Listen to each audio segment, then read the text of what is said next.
Hello दोस्तों, कैसे हैं आप सब। मैं आपका स्वागत करता हूं अपने नए YouTube channel government job alert पे।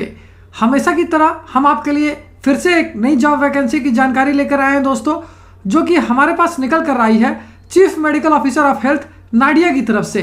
जी हाँ दोस्तों, ये जॉब वैकेंसी है CMOH नाडिया रिक्रूटमेंट 2023, जिससे कि bumper 390 medical officer, community health assistant और वेरियस अदर पोस्ट के लिए जारी किया गया है। सैलरी की बात करें तो ये आपको 5,000 रुपये से लेकर 60,000 रुपये पर मंथ तक की मिल जाएगी।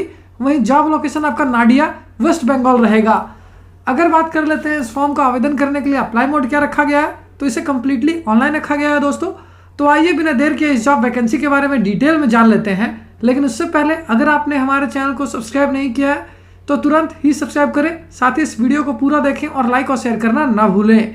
सबसे पहले बात कर लेते हैं दोस्तों पोस्ट वाइज वैकेंसी की। तो इसे वेरियस पोस्ट के लिए जारी किया गया है, लेकिन फिर भी कुछ एक मेजर पोस्ट की बात कर ली जाए तो ब्लॉक पब्लिक हेल्थ मैनेजर के लिए 7 वैकेंसी है, ब्लॉक एपिडेमियोलॉजिस्ट के लिए 4 वैकेंसी है, लेबोरेटरी टेक्नीशियन के लिए 11 वैकेंसी है, ब्लॉक डेटा मैनेजर के लिए 4 वैकेंसी है, मेडिकल ऑफिसर के लिए 38 वैकेंसी है, स्टाफ नर्स पोस्ट के लिए 31 वैकेंसी है, कम्युनिटी हेल्थ असिस्टेंट के लिए 60 वैकेंसी है, वहीं स्पेशलिस्ट मेडिकल ऑफिसर मेडिसिन और पैट्रिक्स के लिए 15-15 वैकेंसी है, स्पेशलिस्ट मेडिकल ऑफिसर G&O के लिए 14 वैकेंसी है, स्पेशलिस्ट मेडिकल ऑफिसर ऑप्थेल्मोलॉजिस्ट के लिए 15 वैकेंसी है, स्टाफ नर्स पॉलीक्लिनिक के लिए 11 वैकेंसी है, कम्युनिटी हेल्थ असिस्टेंट के लिए 46 वैकेंसी है, ऑप्थेल्मिक असिस्टेंट के लिए 3 वैकेंसी है।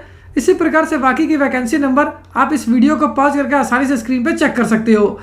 वहीं अगर बात कर लेते हैं दोस्तों एजुकेशनल क्वालिफिकेशन की, तो जिन कैंडिडेट्स ने क्लास 12 यानी कि 12वीं कक्षा पास कर रखा है या फिर diploma ANM GNM degree BA BCom BAMS BHMS BUMS BSc graduation MBBS MPhil MPW LHB MSc या फिर पोस्ट ग्रेजुएशन डिग्री या फिर डिप्लोमा कर रखा है किसी भी रिकॉग्नाइज्ड बोर्ड या यूनिवर्सिटी से, वो सारे कैंडिडेट इसके लिए आवेदन कर पाएंगे।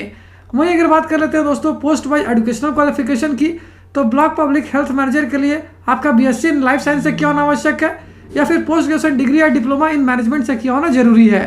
अगर ब्लॉक एपिडेमियोलॉजिस्ट की बात करें तो इसके लिए आपका BAMS BHMS या फिर BUMS या MSc इन लाइफ साइंस या फिर एपिडेमियोलॉजी से किया होना जरूरी है। जबकि लेबोरेटरी टेक्नीशियन पोस्ट के लिए आपका क्लास 12 के साथ साथ डिप्लोमा इन MLT से किया होना आवश्यक है। अगर ब्लॉक डेटा मैनेजर की बात करें तो इसके लिए आपका ग्रेजुएट होना जरूरी है। वहीं मेडिकल ऑफिसर पोस्ट के लिए आपका MBBS किया होना आवश्यक है। स्टाफ नर्स के लिए आपका BSc नर्सिंग से पास किया होना जरूरी है। जबकि कम्युनिटी हेल्थ असिस्टेंट पोस्ट के लिए आपका ANM या फिर GNM किया होना आवश्यक है। वहीं अगर बात कर लेते हैं स्पेशलिस्ट मेडिकल ऑफिसर पोस्ट की, तो इसके लिए जिन कैंडिडेट्स ने MBBS कर रखा है साथ ही पोस्ट ग्रेजुएशन डिग्री या डिप्लोमा कर रखा है, वो इसके लिए आवेदन कर सकेंगे। स्टाफ नर्स पॉलीक्लिनिक के लिए आपका GNM या फिर BSc नर्सिंग किया होना आवश्यक है। जबकि काउंसलर पोस्ट के लिए आपका ग्रेजुएट होना जरूरी है। वहीं अगर स्टाफ नर्स की बात करें तो इसके लिए आपका GNM या फिर BSc नर्सिंग किया होना आवश्यक है। जबकि मेडिकल ऑफिसर NUHM के लिए आपका MBBS किया होना आवश्यक है। लेबोरेटरी टेक्नीशियन NUHM की बात करें तो इसके लिए आपका क्लास 12 पास किया होना आवश्यक है या फिर डिप्लोमा MLT से किया होना जरूरी है। जबकि कम्युनिटी हेल्थ असिस्टेंट NUHM के लिए आपका ANM या GNM किया होना जरूरी है। वहीं अगर बात कर लेते हैं DBD टेक्निकल सुपरवाइजर की, तो इसके लिए आपका ग्रेजुएशन किया होना जरूरी है साइंस साइड से।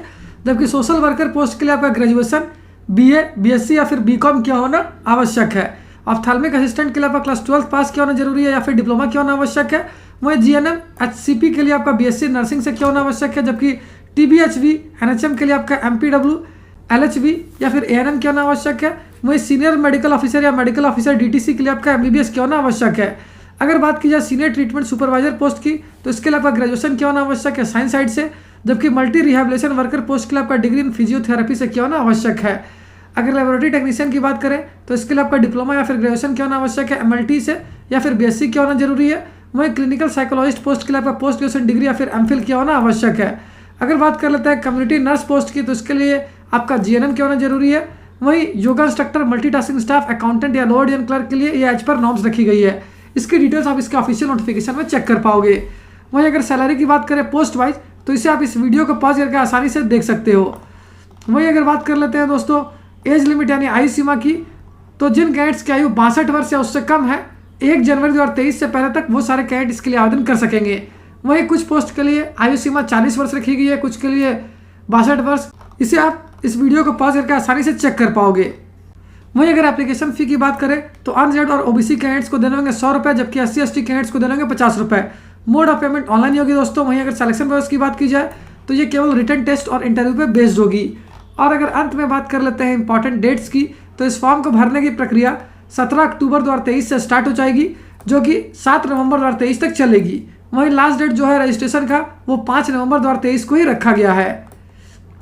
साथ ही इस वैकेंसी से रिलेटेड जितने भी इंपॉर्टेंट लिंक्स हैं वो सारे आपको इस वीडियो के डिस्क्रिप्शन में मिल जाएगी। उस पर क्लिक करके आप इसका ऑफिशियल नोटिफिकेशन भी डाउनलोड कर सकते हो और अपने एप्लीकेशन के लिए ऑनलाइन आवेदन करना भी स्टार्ट कर सकते हो। अगर फिर भी आपको कोई डाउट है या फिर कोई क्वेश्चन है तो उससे आप हमें कमेंट सेक्शन में पूछ सकते हो।